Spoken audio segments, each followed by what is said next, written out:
Thanks for staying with us on SABC News. Now, the Bureau of Market Research has released a report on personal income estimates from 2018 to 2022.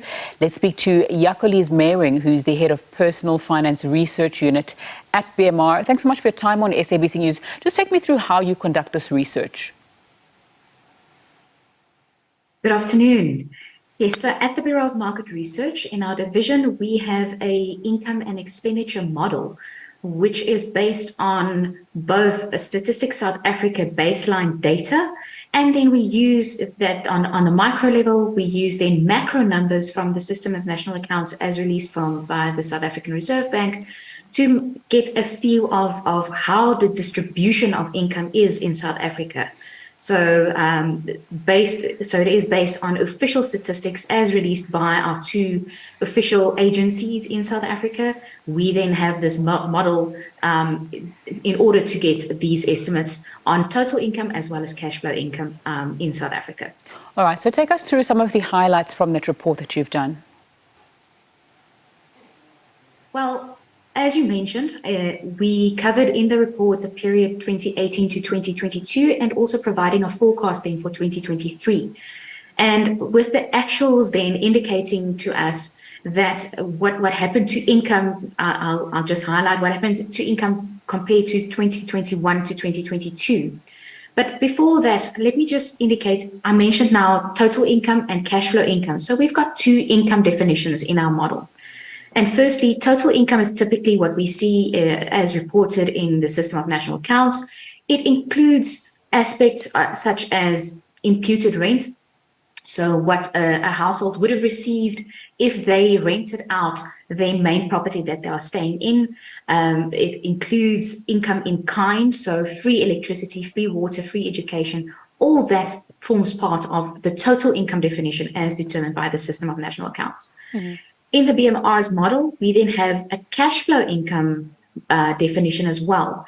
And that then provides us with an indicator of what's actually happening in consumers' pockets. So we exclude those in-kind transfers, that what the money is that consumers actually are not receiving or households are not receiving in their pockets.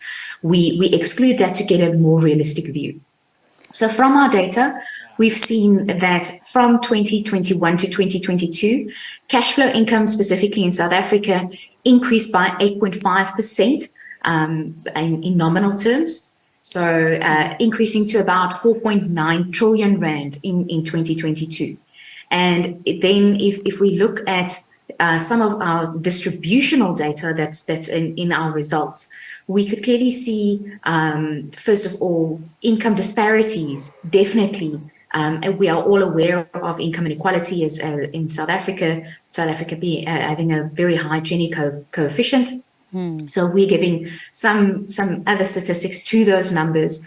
And just an example from that is then in cash flow terms, we see that 73.7% of our adult population earns approximately 10% of cash flow income in South Africa. And that 73%, they actually earn less than approximately 6,110 Rand per month. So that's barely making ends meet. And then on the opposite scale, we have 3.3% of our adult population earning more than, let's say, 52,000 Rand per month.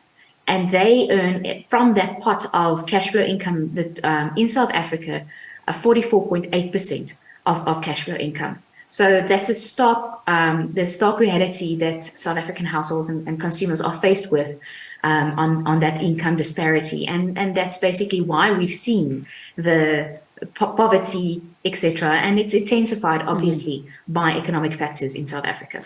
Jacolize, we don't have much time, but I'd like to understand how the figures in terms of adults residing in South Africa differ from province to province as well. Well, we have our economic hubs in South Africa. So on a provincial level, obviously Gauteng, majority of our adult population are also residing in Gauteng, but the majority of income also being earned in Gauteng, for example. So we see that 28.1% of our adult population resides in Gauteng, and they earn approximately 34.5% of the total country's income resides in Gauteng.